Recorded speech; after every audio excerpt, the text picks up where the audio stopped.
Nós vamos falar hoje sobre igreja multiplicadora, igreja discipuladora, porque nós estamos falando sobre família discipular esse ano.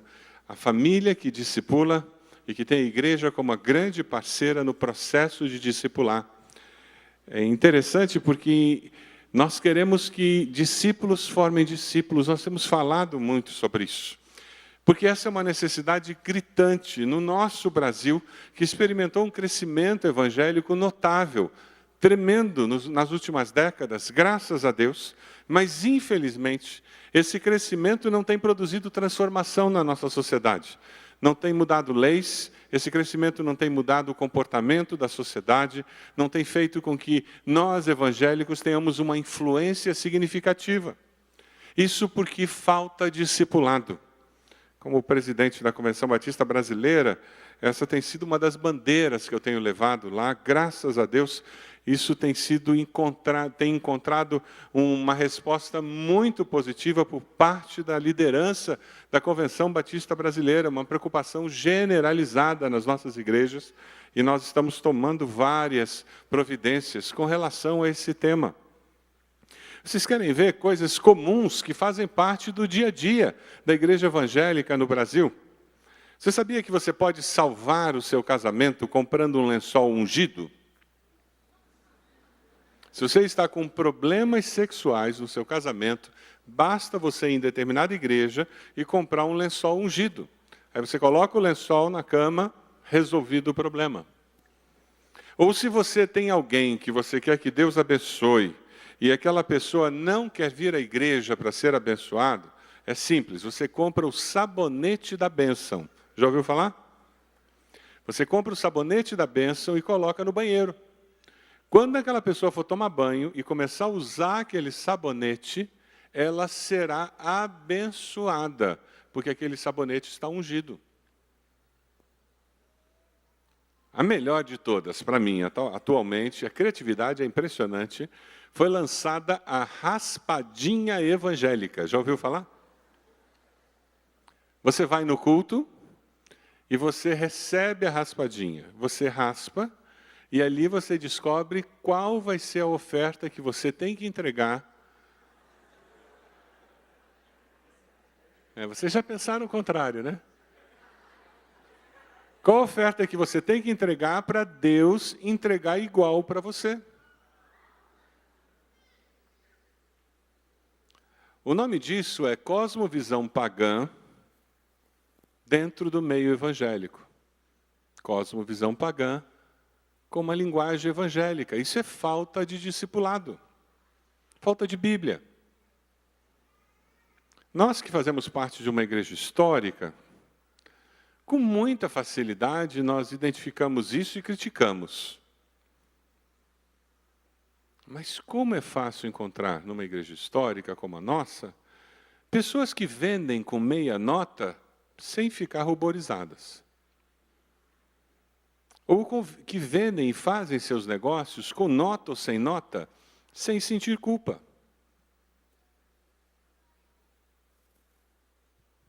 Como é fácil numa igreja como a nossa, encontrarmos pessoas que são membros de igreja, mas que na vida profissional têm um comportamento mais predador, mais pagão, do que muito pagão que eu conheço.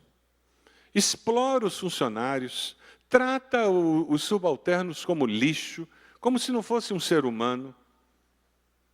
Se tornam aproveitadores, tudo em nome do lucro e do capitalismo selvagem. O nome disso é cosmovisão pagã no meio evangélico.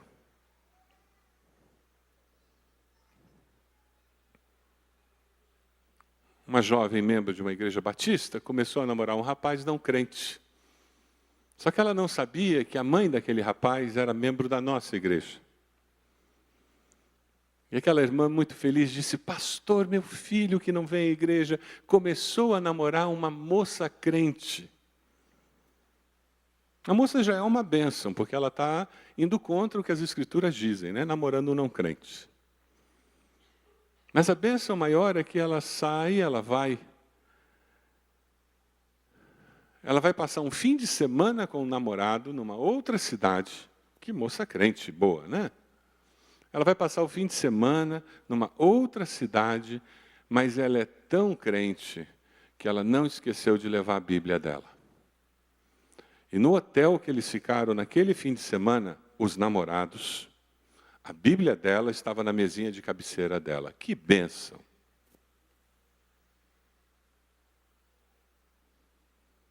Cosmovisão pagã no meio evangélico.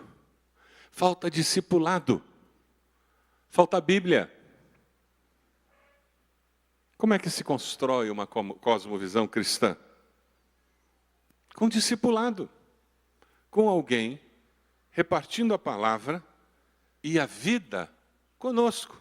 Você foi discipulado por alguém? Você consegue olhar para trás na sua vida e dizer, fulano investiu tempo da sua vida para que eu fosse o crente que eu sou hoje? Consegue lembrar de alguém que investiu tempo na sua vida? Se você consegue lembrar de alguém, louve a Deus nesse momento. Louve a Deus nesse momento. Porque muitos não conseguem lembrar. Muitos foram criados vindo simplesmente à igreja e atividades cristãs. Mas nunca tiveram nem a alegria de ter um pai e uma mãe que investiram valores nele. E pior, muitos de nós temos um cristianismo que não é refletido, não é pensado, não é estudado. Alguns de nós têm medo do CFI, porque parece com escola. E tem gente que não vem para a escola bíblica porque parece com escola. Até o nome já diz que é escola. Mas não tem como eu crescer na vida cristã se eu não estudar a palavra. É por isso que o Evangelho tem transformado pessoas que são analfabetas em pessoas que sabem ler. Porque existe fome pela palavra. E porque a pessoa quer conhecer mais a palavra, ela acaba aprendendo a ler na palavra. Quantas histórias já ouvi de pessoas que eram analfabetas e aprenderam a ler por causa da ânsia, do desejo de conhecer a palavra. Eu gosto muito de John Stott.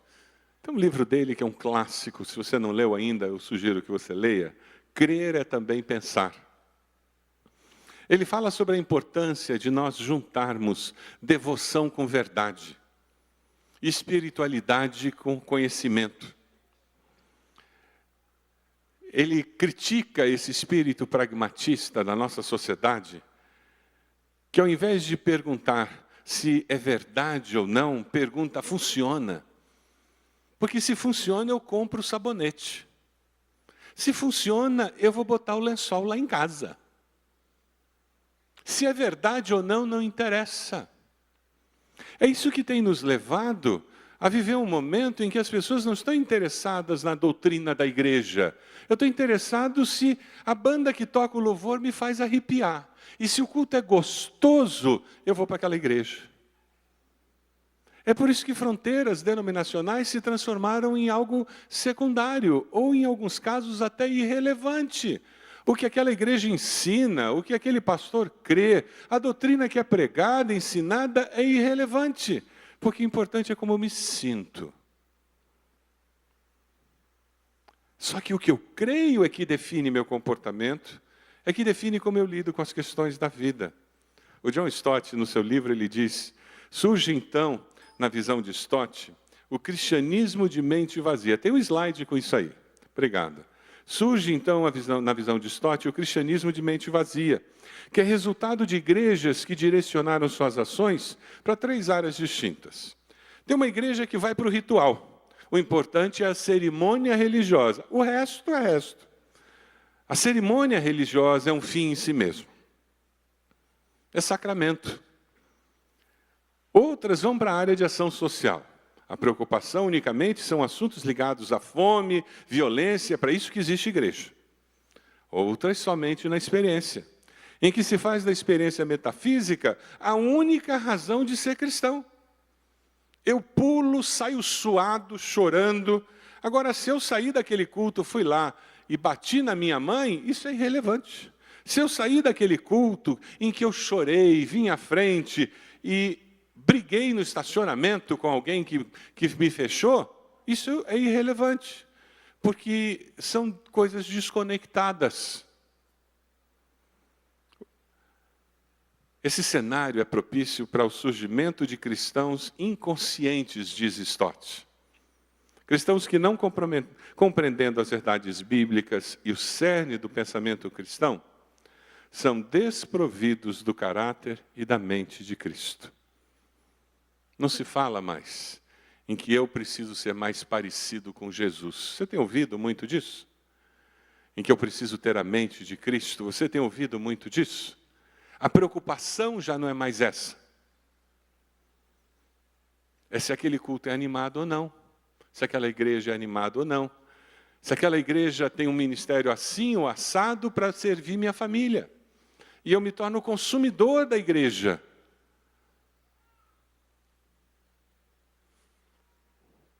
O compromisso da igreja cristã deve ser formar e capacitar. Formar e capacitar pessoas para que discípulos sejam multiplicados, para que a cosmovisão cristã bíblica e madura se espalhe. O nome disso é discipulado contínuo, cognitivo, psicomotor, afetivo. Atinge o ser humano em todas as suas dimensões. Esse discipulado contínuo ele é produzido pelo estudo da palavra, pela capacitação para verdades aprendidas serem usadas, para que o Espírito Santo possa usar a minha vida, a sua vida, lá no trabalho, com o vizinho, na sua família maior, possa usar a sua vida lá na sua célula, em situações do trânsito, lá quando você estiver fazendo negócios, e o Espírito possa usá-lo para impactar. Eu achei interessante lá em João Pessoa, nós tínhamos que andar muito de táxi para ir do hotel para o lugar das reuniões, e um pastor veio compartilhar comigo algo que eu achei muito especial. Eram 2.000 inscritos, então nós tínhamos cerca de 3.500, 4.000 pessoas, pelo menos, participando da convenção em momentos diferentes. Os táxis da cidade pegando os mensageiros. Você pode imaginar, João Pessoa não é uma cidade tão grande. E um pastor pegou um táxi, começou a conversar com o motorista de táxi, e de repente o motorista de táxi virou e disse: "Ah, não, mais um? Esse Jesus deve ser importante mesmo.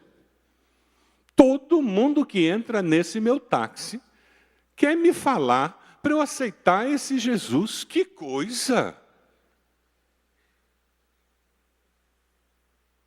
De alguma forma, a vida daquele homem está sendo impactada com uma realidade. Um senso de missão de um povo chamado Batista. Amém? Isso é fruto de discipulado, de uma consciência de que eu tenho uma missão, eu não estou aqui de passagem. Isso vai ser passado na sua família. Isso vai ser reforçado na igreja. Isso vai ser cultivado na sua vida devocional, na vida devocional dos nossos filhos. Uma igreja discipuladora é aquela igreja que investe na formação, porque acredita que no mudar a essência da pessoa, o comportamento alterado, os objetivos são alterados, a razão de ser e de existir é alterada. Um irmão me procurou, dizendo que queria que o netinho fosse batizado. Ele exercia aquele ministério de avô. Se você é avô e o seu netinho não tem vindo à igreja, assuma o ministério de avô. Vá buscar para trazer para vir para a escola bíblica. Você vai buscar o seu neto, traz o seu neto para participar das atividades do ministério. Você compra DVD e passa em casa. Você conta historinha. É o ministério de avô e de avó. Se os pais não estão fazendo o ministério adequado, em vez de ficar criticando os pais, assuma esse ministério. E aquele avô tinha assumido isso. E trazia o netinho. E o netinho sabia versículos bíblicos e tinha aprendido muita coisa. E aquele avô veio falar comigo dizendo: "Eu acho que está na hora do meu netinho ser batizado." Eu disse: "É mesmo? Ele já aceitou Jesus?" "Ah, pastor, ele já sabe tudo. Ele já fez classinha, ele sabe versículos, sabe João 3,16 de cor, ele sabe sobre o batismo. Eu disse, mas quando foi que ele aceitou Jesus? Ah, pastor, ele entende direitinho sobre ceia, sabe quando deve tomar ceia, ele inclusive está querendo tomar ceia, ele sabe que o batismo é só para aquelas pessoas que dão profissão de fé na frente da igreja, ele disse que quer dar profissão de fé, e aí eu parei e disse, meu irmão, o irmão não me respondeu a pergunta. Quando foi que o seu netinho confessou Jesus como Salvador? E aquele irmão ficou parado, olhando para mim com cara de planta, porque ele não tinha essa informação. Na mente dele, informação era suficiente. E essa é uma armadilha que nós, de igrejas históricas como batistas, podemos cair. Você pode ter todas as respostas sobre Deus e não conhecer a Deus.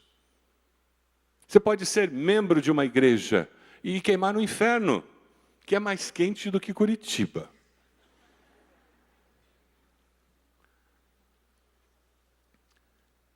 Informação não é suficiente. Discipulado trabalha com formação. Você informa verdades com um objetivo muito claro. Você informa para os seus filhos a necessidade de falar sempre a verdade, mas não é só para ele saber. Por que você diz, meu filho, é importante não mentir e falar sempre a verdade? Qual é a sua esperança, a sua expectativa? É que aquela informação produza um aspecto formativo dentro dele que faça com que seu filho não minta mais, não é isso? Quando você faz isso, você está discipulando o seu filho. A palavra disciplina, ela vem da mesma raiz de discipulado. Porque nós disciplinamos para discipular. Você não disciplina seu filho para extravasar sua ira. Você disciplina seu filho para discipulá-lo. Abra sua Bíblia lá em Atos, capítulo 2, 42 a 47. É um texto bem conhecido. Você vai encontrar a igreja primitiva aqui experimentando essa dimensão discipular de uma forma muito intensa. Uma interação muito gostosa entre eles. E eu queria que a gente olhasse a experiência que eles estão tendo. Atos 2, 42 a 47, eles se dedicavam ao ensino dos apóstolos, à comunhão, ao partir do pão, às orações, todos estavam cheios de temor, e muitas maravilhas e sinais eram feitos pelos apóstolos, os que criam mantinham-se unidos, tinham tudo em comum, louvando a Deus, tendo a simpatia de todo o povo, e o Senhor lhes acrescentava diariamente os que iam sendo salvos. Antes, no nosso período de escola bíblica, nós falávamos sobre a necessidade de interação familiar, de nós estarmos interagindo para que nossos filhos crescessem, para que as nossas famílias experimentassem crescimento espiritual. Da mesma forma, como igreja, nós precisamos dessa interação. Quando nós falamos numa família que entende a missão cristã, ela faz isso na dimensão da célula menor, ela faz isso na dimensão familiar maior, com a família mais estendida, ela consegue promover isso na célula, na igreja onde ela está inserida, porque ela entendeu que isso faz com que o evangelho seja espalhado. Esse relato de Atos mostra como na igreja primitiva, com todas as limitações que eles tinham de não ter um espaço para eles, as limitações de terem que ir no pátio do templo, eles conseguiam conviver e espalhar vida através dos relacionamentos. Dê uma olhadinha em Atos 9. Aí em Atos mesmo você está, vá um pouquinho mais para frente, Atos 9, de 10 a 19, a gente encontra essa estratégia relacional surgindo com um discipulado multiplicador muito especial. Atos 9, de 10 a 19, em Damasco, havia um discípulo chamado Ananias, o Senhor o chamou numa visão. Ananias, eis-me aqui, Senhor, respondeu ele. O Senhor lhe disse, vá à casa de Judas, na rua chamada direita, pergunte por um homem de Tarso chamado Saulo, ele está orando. Numa visão, viu um homem chamado Ananias chegar e impor-lhe as mãos para que voltasse a ver. Respondeu Ananias, Senhor, tenho ouvido muita coisa a respeito desse homem e de todo o mal que ele tem feito aos seus santos em Jerusalém. Ele chegou aqui com autorização dos chefes dos sacerdotes para prender todos os que invocam teu nome. Mas o Senhor disse a Ananias, vá. Este homem é meu instrumento escolhido para levar meu nome perante os gentios e seus reis perante o povo de Israel. Mostrarei a ele o quanto deve sofrer pelo meu nome.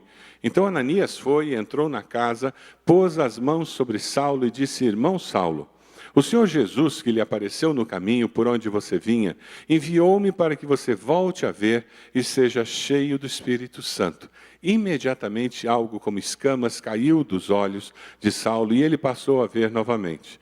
Levantando-se, foi batizado e depois de comer, recuperou as forças. Saulo passou vários dias com os discípulos em Damasco e ele convive com esses discípulos. E nós vamos descobrir que no livro de Atos inteiro, a grande ênfase, Paulo chegava numa cidade e ele passava meses naquela cidade convivendo com aquelas pessoas. E nesse conviver surgia paternidade espiritual, surgia companheirismo espiritual.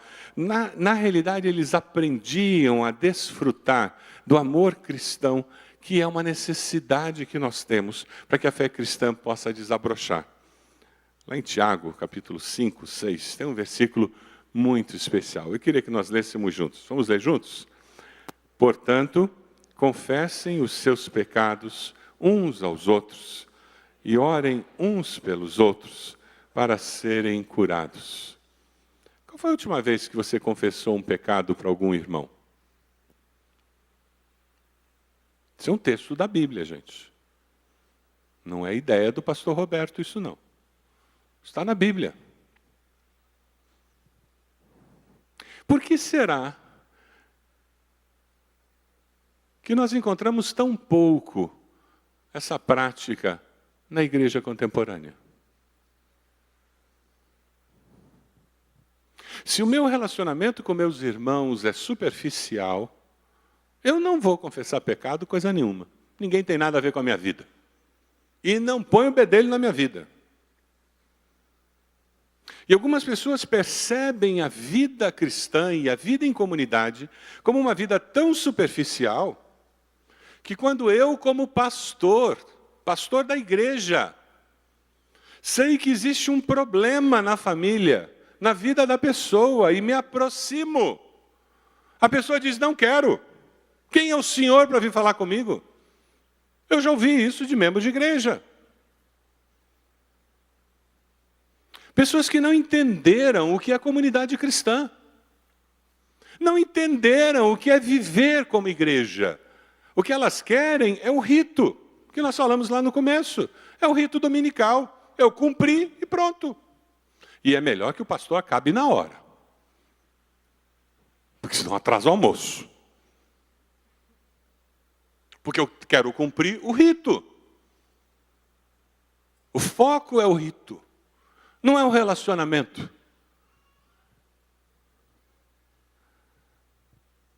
Por favor, não me entendam mal. Eu não estou dizendo que você tem que sair por aí contando seus pecados, seus podres, para todo mundo, em tudo quanto é canto da igreja.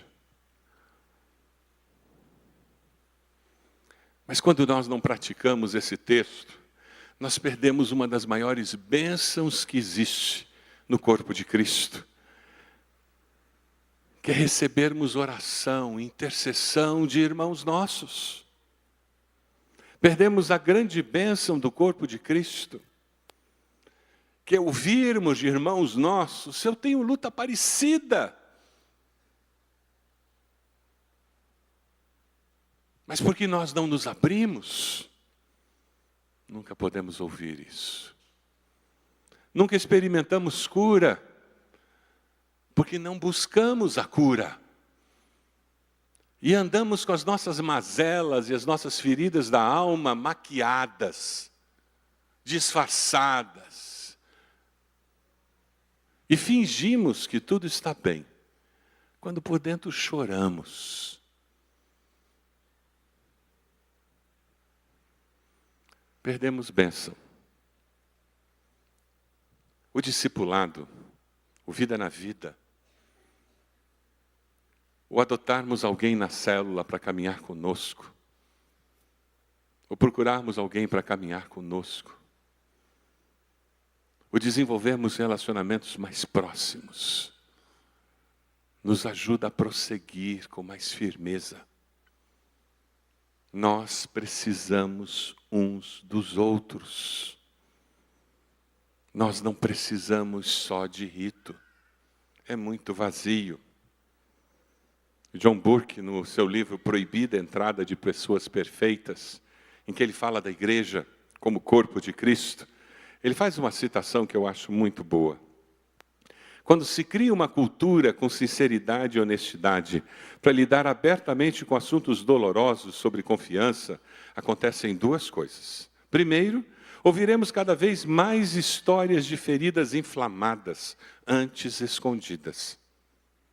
Mas também ouviremos cada vez mais histórias sobre a obra restauradora de Deus que acontece quando as pessoas são trazidas para a luz. Aleluia! Um pastor de nossa cidade disse para o pastor Marcos que na igreja dele não devia ter homossexual, porque ele nunca tinha ouvido falar disso lá. Você acredita nisso? Que tem alguma igreja evangélica na cidade que não tenha alguém lidando com o problema de homoafetividade? Pastor Marcos, com muita sabedoria, ele disse, meu querido, que ele estava compartilhando algumas dificuldades que nós estávamos tendo e como nós estávamos procurando ajudar as famílias e, nesse compartilhar ministerial, procurando um ajudar o outro.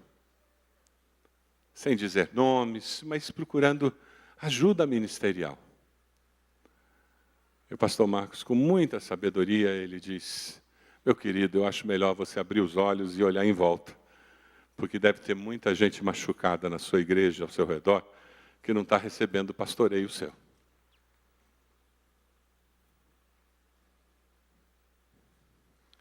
Gente ferida tem em toda parte. A sua célula, a sua família, vai decidir se vai ter espaço para as pessoas expressarem suas dores ou não. Para abrirem seu coração, sua alma ou não. Se elas serão rejeitadas ou não. Se elas serão ajudadas ou não. Discipulado não é transformar todo mundo do mesmo jeito. Dá uma olhadinha num desenho que eu achei na internet há algum tempo. E algumas pessoas acham que é isso, que o pastor está transformando todo mundo igual a ele. Então você aceitou Jesus naquela igreja, então todo mundo vai pensar do mesmo jeito, vai agir do mesmo jeito, se vestir do mesmo jeito. Gente, isso não é discipulado cristão. Não é. Deus nos fez diferentes. Discipulado cristão é o próximo slide. Você passa pelo discipulado cristão e você vai crescendo. Mas você mantém suas características básicas de personalidade que foram dadas por Deus a você. Você vai mudar na sua essência. E alguma coisa do seu exterior também vai mudar. Mas você vai ser você. Foi Deus quem nos fez diferentes. Olha em volta, as pessoas que estão perto de você, elas são muito diferentes. Todos nós temos uma missão. E a igreja é formada por pessoas diferentes. É por isso que nós precisamos de um discipulado contínuo, para que nesse processo constante de crescimento, nós estejamos aprendendo um com o outro e aprendendo a nos tornarmos semelhantes ao Senhor Jesus. Pastor Sorém, alguns mais antigos devem lembrar dele, pastor da Primeira Igreja Batista do Rio. Num dos seus sermões, ele fala sobre os propósitos de Deus que se cumprem na vida do ser humano e na igreja através da instrumentalidade humana.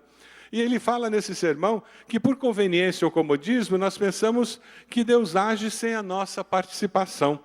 Pedimos que Deus salve os pecadores e não nos dispomos a levar a mensagem. Pedimos e oramos para que haja recursos e fechamos o bolso. A nossa oração é quase blasfema, ele diz. E ele termina essa parte do sermão dizendo, Deus faz a sua parte e a nossa instrumentalidade fica estática e paralisada. E por causa disso, o trabalho sofre.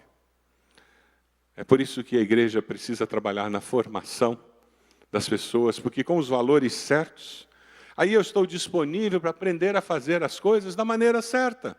A dimensão da capacitação é quando eu trabalho junto com alguém e eu aprendo a fazer a obra de Deus. Vamos ler juntos Atos 11, onde aparece Barnabé investindo na vida de Saulo. E é interessante porque no livro de Atos, você tem Barnabé e Saulo, Barnabé e Saulo, Barnabé e Saulo, e de repente começa Saulo, Barnabé, Saulo, Barnabé, Saulo, Barnabé. O discípulo se torna mais importante do que o discipulador. O discípulo se torna mais conhecido do que o discipulador. Vamos ler juntos o texto? Então, Barnabé foi a Tarso procurar Saulo. E quando o encontrou, levou-o para Antioquia. Assim, durante o ano inteiro, Barnabé e Saulo se reuniram com a igreja e ensinaram a muitos. Em Antioquia, os discípulos foram, pela primeira vez, chamados cristãos. Eles se reuniram com a igreja e durante o ano inteiro, eles estiveram ensinando a muitos, e naquele processo, formação e capacitação foi acontecendo. Essa é a ideia do Vida na Vida. A sua célula, se ainda não começou isso, por favor, fale com o seu líder. Se você é líder e na sua supervisão não começou isso ainda, fale com o seu supervisor. Já deveria estar acontecendo. Período de férias, o pessoal fica todo meio largado mesmo, né? Então está na hora da gente se aprumar. Essa é a palavra pastoral aqui. Vamos nos aprumar, gente. Acabou, as férias acabaram. O CFI, o foco do CFI é nos capacitar para que a gente faça melhor o que a gente quer fazer. Deus nos chamou. Eu e você só temos uma vida para viver. Só uma vida. Você acredita nisso? Diga amém. Só espírita que pensa diferente, gente. Que tem segundo turno. A gente não acredita em segundo turno, não. É só uma. Se só tem uma vida... Como é o nome da novela agora? A nova novela? Antes era Amor à Vida, agora qual que é? É família, bom, né? Valores da família. A Globo sempre preocupada com valores da família. A Globo é sempre preocupada com isso. Eu acho que tem mais na vida do que isso, né? Ou quem sabe seja o computador lá. Eu não sei o que consome o teu tempo, mas certamente alguma outra coisa pode consumir o seu tempo e absorver sua atenção. O desafio é você se envolver no CFI. Temos classes durante a noite, para que você possa se tornar um discípulo melhor. Você que é jovem, temos classes durante a noite. Se você estuda, tem o sábado, 18h30, tem domingo, cai da cama, e daí? Você não vai morrer, não. Dorme à tarde, tira uma soneca à tarde, dorme no outro horário. E daí? Transformando membros em líderes, esse é o nosso foco. É isso que nós queremos. Deus trabalha preparando líderes ao longo da vida, desde as crianças, desde os juniores. Nós queremos que eles olhem e digam: eu posso ser usado por Deus para impactar a minha geração, a minha sociedade. Pela fé, nós queremos investir nas novas gerações. A nossa igreja tomou uma decisão estratégica, alguns anos atrás, de abaixar a faixa etária da liderança, e nós temos trabalhado nisso. Já temos reduzido o número de anos dos membros do Conselho Ministerial, graças a Deus. Se você tem menos de 40 anos, a minha palavra é para você. Por favor, arregace as mangas. Quem tem menos de 40 anos aqui? Levanta a mão. Levanta a mão bem alta, por favor, povo tímido, né? Isso. Pode arregaçar as mangas, porque chegou a vez de vocês. Bem-vindos, bem-vindos à cabine de comando. Bem-vindos. Está na hora. Está na hora de vocês começarem a assumir o comando da igreja. E não se preocupem.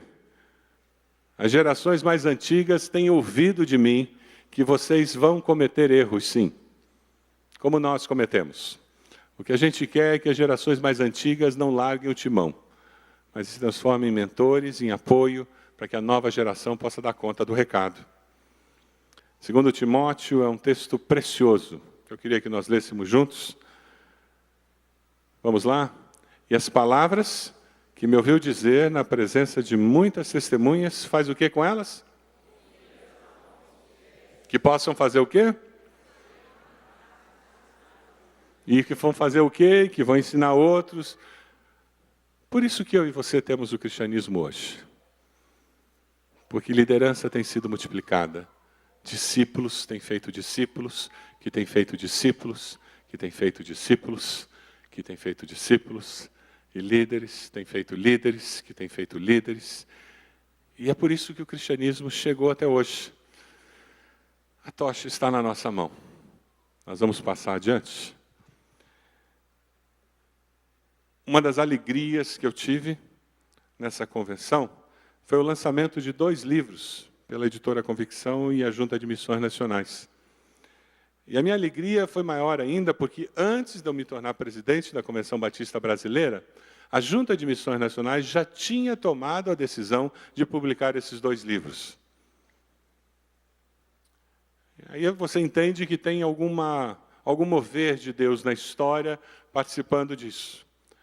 A nossa igreja foi pesquisada junto com outras igrejas, e a estrutura de pequeno grupo que nós usamos foi a escolhida pela Junta de Missões Nacionais. Pastor Márcio foi convidado para escrever sobre pequeno grupo multiplicador, assim que eles estão falando. Todos os livros que foram levados para a Assembleia da Convenção foram vendidos. Antes de acabar a Assembleia da Convenção, eles não tinham mais livros lá. Na Assembleia da Convenção Batista Brasileira, pela primeira vez, nós tivemos na programação pequenos grupos, irmãos. Reunião de pequenos grupos na programação, usando os sermões que foram pregados na Assembleia. O conceito de discipulado que a gente usa na nossa igreja tem sido usado por Deus para abençoar e influenciar as igrejas batistas do Brasil. E eu posso dizer para vocês qual vai ser a segunda onda que vai surgir. Tudo que nós fazemos no Brasil tem impacto na América Latina. Os países da América Latina pegam o programa da campanha de missões nacionais, de missões mundiais, da nossa convenção, traduzem para o espanhol e usam integralmente. Em muitos países da América Latina. Então, a tradução desses livros para espanhol vai ser uma questão de tempo para poder ser usado na América Latina. A sua igreja, a sua experiência em pequeno grupo, a sua experiência em discipulado, abençoando vidas e igrejas no nosso país. Isso é motivo de louvar a Deus? Motivo de glorificar a Deus e dizer: você está envolvido? Você está experimentando a bênção que está acontecendo aqui? Você está vivenciando essa bênção? Que Deus está lançando para o Brasil, porque Deus tem entendido que isso é bênção e tem transformado vidas. Perguntas? A sua igreja é uma igreja multiplicadora? Você entende isso, que a nossa igreja tem multiplicado líderes, discípulos? Seus membros estão sendo formados e informados? Estão sendo capacitados para o ministério? Os membros da nossa igreja estão investindo na vida dos outros? Sim ou não? Como você responderia isso? E agora a pergunta para você. Você é um discípulo multiplicador? Você está sendo formado? Está procurando formação para aprender, para crescer? Você está se capacitando para o ministério? Para fazer aquilo que você já faz, mas fazer melhor? Você tem investido a sua vida na vida de outras pessoas? Quem é o seu discípulo? Quem são as pessoas que têm sido abençoadas porque você está vivo? Quem são essas pessoas? Eu queria que você visse um vídeo que, de uma maneira muito singela, resume tudo aquilo que eu falei aqui. Preste atenção nesse vídeo. Jesus disse: ide, façam discípulos. E se ide parecesse menos com um culto entre 4 paredes, e mais com uma comunidade que espalha a santidade bíblica por toda a terra? E se fazer discípulos parecesse menos com shows e apresentações, e mais com uma comunidade missionária a serviço do povo? Se fizéssemos menos eventos, produções, prédios, reuniões e programas, poderia significar menos estresse com despesas, dívidas, reuniões e arrecadação. Estaríamos mais livres para experimentar o amor de Jesus, amar a Deus, amar ao próximo, libertar os cativos, liderar servindo uns aos outros, enviar missionários e missionárias por toda a terra. E se ao invés de fazer shows, prédios, palestras, boletins e vendas, nós fizéssemos mais discípulos?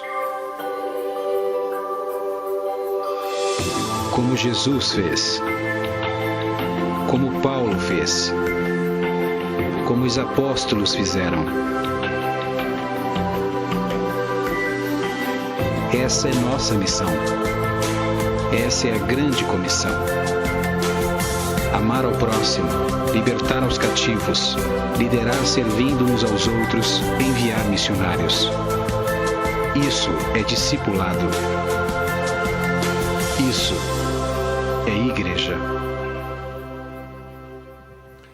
Queridos, quando nós tomamos, alguns anos atrás, a decisão como igreja de irmos nessa direção que nós estamos indo, nós começamos a enxugar a agenda e o calendário da nossa igreja.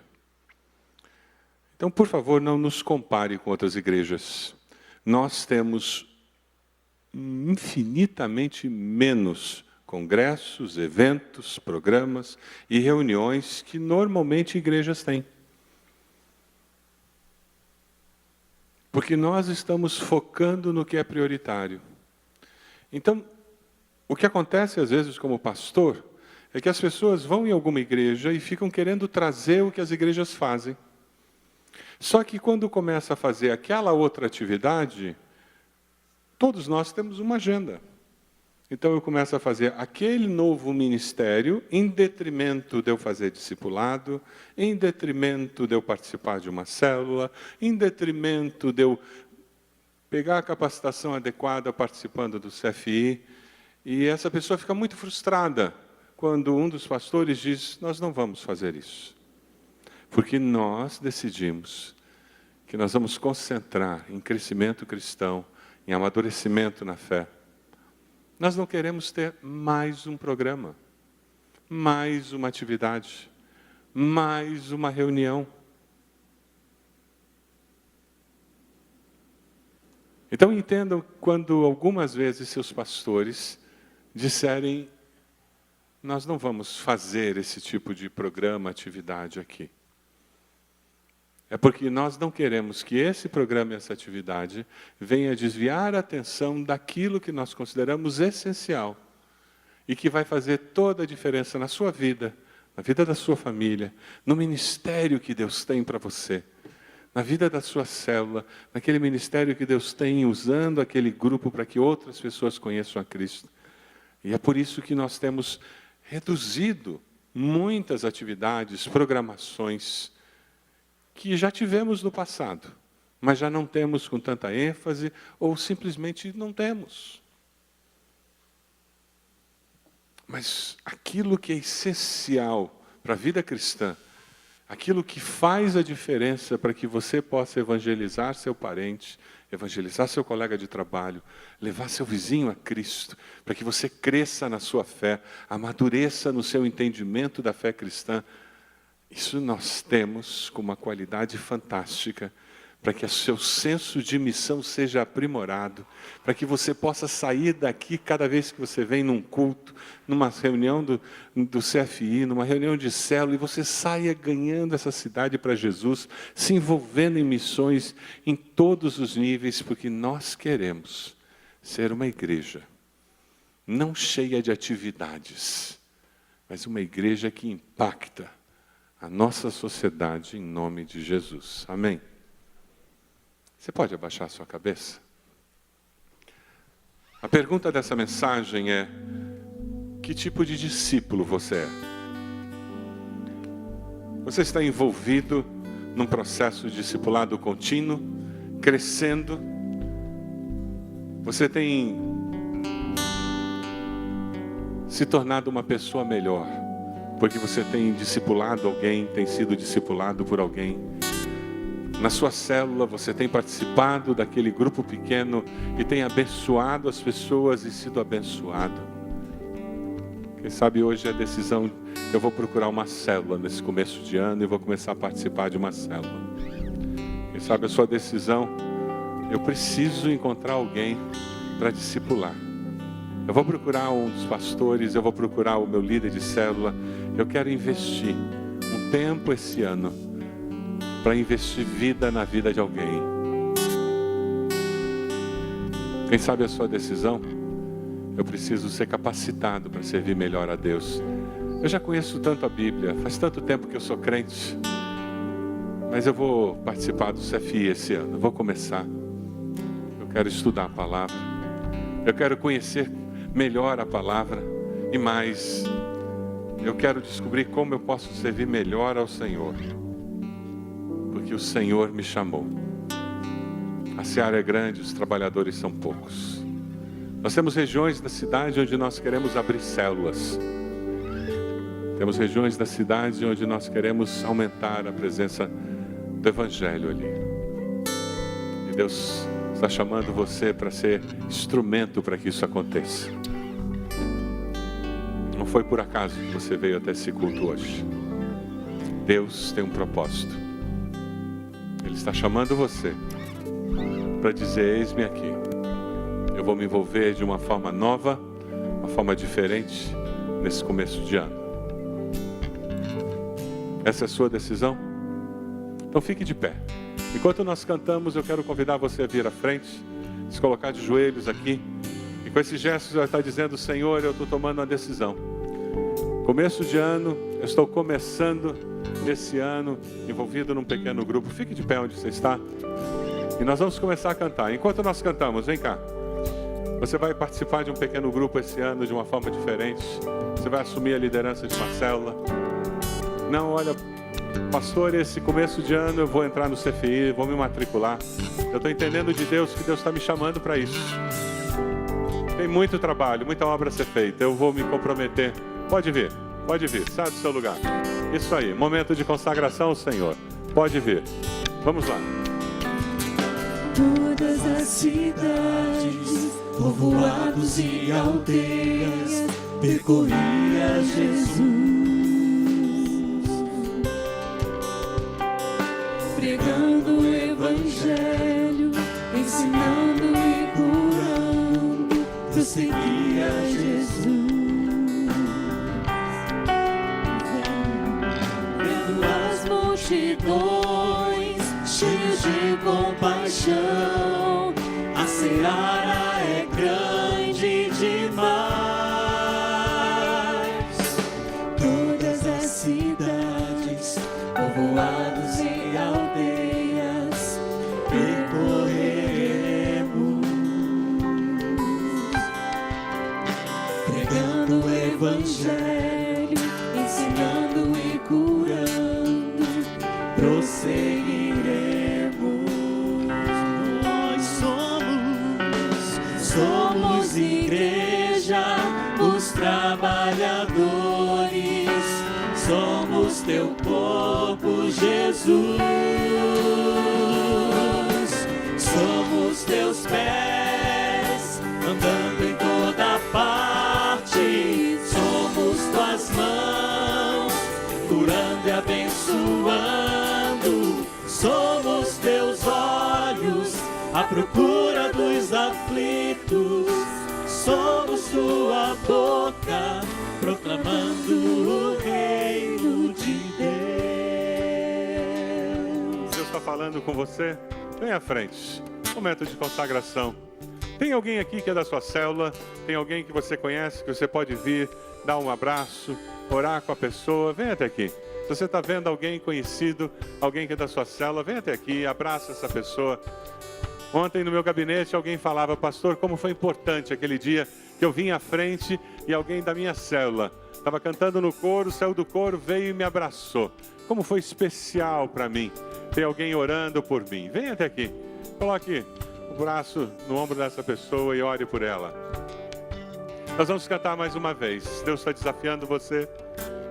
É participar do pequeno grupo, quem sabe CFI. Quem sabe o desafio é você esse ano vai estar lendo mais a Bíblia. Você vai ter o teu período devocional com mais regularidade do que você teve o ano passado. Quem sabe esse ano você vai falar mais de Jesus do que você falou o ano passado. Aceite o desafio do Senhor. Os trabalhadores são poucos. A obra é muito grande. Deus tem um projeto. E nós queremos ser uma igreja que cumpre esse projeto de Deus. Enquanto nós cantamos, vem à frente, nós vamos orar por você. Povoados e aldeias, percorria Jesus, pregando o evangelho, ensinando e curando, prosseguia Jesus. Vendo as multidões, cheio de compaixão, a seara é grande demais. Todas as cidades, povoados e aldeias, percorreremos,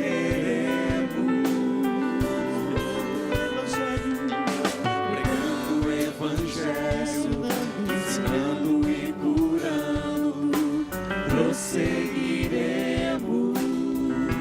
Nós somos igreja. Somos igreja, os corpo de Jesus. Somos teu corpo, Jesus. Diga isso, nós somos teus pés, andando em toda parte. Somos tuas mãos, curando e abençoando. Somos teus olhos, à procura dos aflitos. Somos tua boca, proclamando o reino de Deus. Sua congregação. Somos teus pés, andando em toda parte. Somos tuas mãos, curando e abençoando.